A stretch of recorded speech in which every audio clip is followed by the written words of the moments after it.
3 months ago, programming was dead. Well, at least for me it was.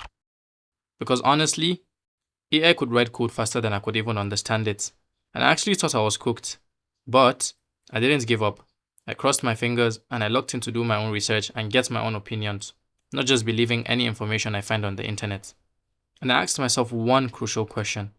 Is learning the fundamentals of programming still worth it in 2026? The first person I looked into was Dario Amodei, the CEO of Anthropic, which is arguably the leading AI company right now. I wanted to know what the people building AI think about what programming is, will be, or become. In his interview with Bloomberg Originals, when he was asked if AI was going to replace traditional software engineering, his response passed one message: adapt. He said, people that adapt to the new technology in the right way will still be relevant. The thing that stood out for me wasn't whether AI replaces programmers, it was Dario's emphasis on adapting. But if the industry grows but changes, then my question becomes one thing: what should I adapt into? And what does adapting even mean? So, what does Dario really mean by adapting the right way? Some days ago, I was doom scrolling and I saw a post about Ford rehiring 300 veteran engineers because AI failed to deliver the same level of expertise. I curiously then went to do some research on why they actually rehired the engineers back. So I surfed the internet and I found something very interesting. An article by TechCrunch on Ford basically just talking about AI not being enough to actually replace engineers on its own and how technical specialists are still needed. They also quoted, mistakenly, we thought by introducing artificial intelligence and ingesting the design requirements that we had, that would produce a high quality product. Ford didn't say they're abandoning AI completely. They also didn't say AI failed, but AI itself wasn't enough. They also said using the rehired employees to train younger staff and reprogram AI tools was a way smarter and efficient idea. So yes, we do have a chance in the market and we're not being replaced by Sonny or even ChatGPT. Anyways, this reinforces Dario's points about adapting the right way, and Ford experienced it firsthand.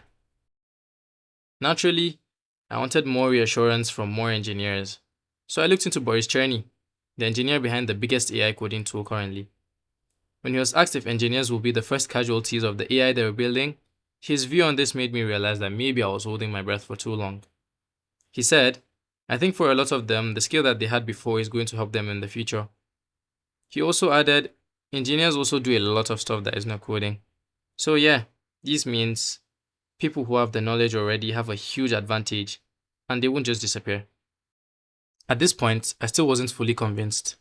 I wanted actual data, not just opinions or interviews. I wanted researchers to measure whether AI was actually making developers better or just replacing them. So I came across a study from GitHub. Now, if you don't know what GitHub is, it's basically the biggest platform developers use to store code, collaborate on projects, and build software together.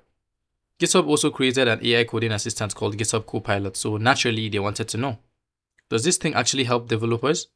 So they conducted a study involving developers of different skill levels, from complete beginners to experienced professionals, and here's what they found.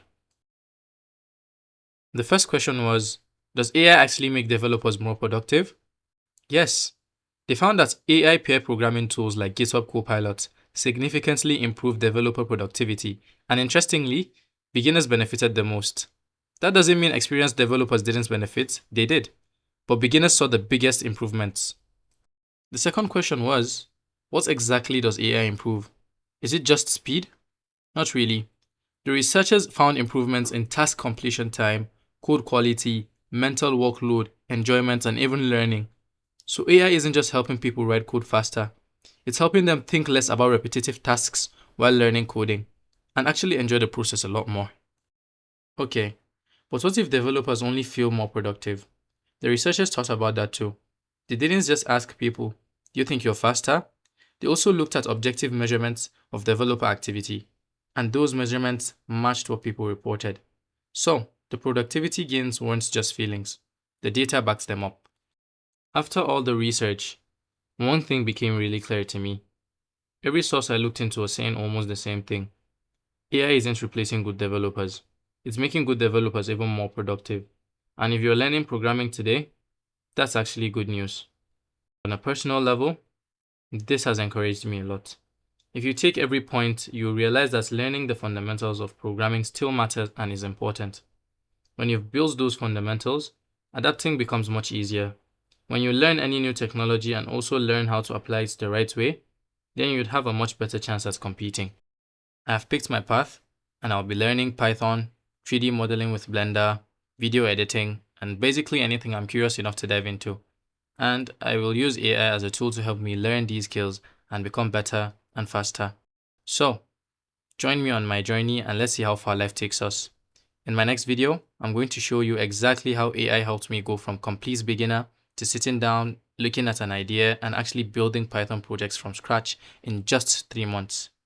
I didn't pay for any courses or even watch 2-hour-long tutorial videos. Just consistency, curiosity, and AI used the right way. So, if that sounds interesting, subscribe and I'll see you in the next one. Hope you have a cheesy day.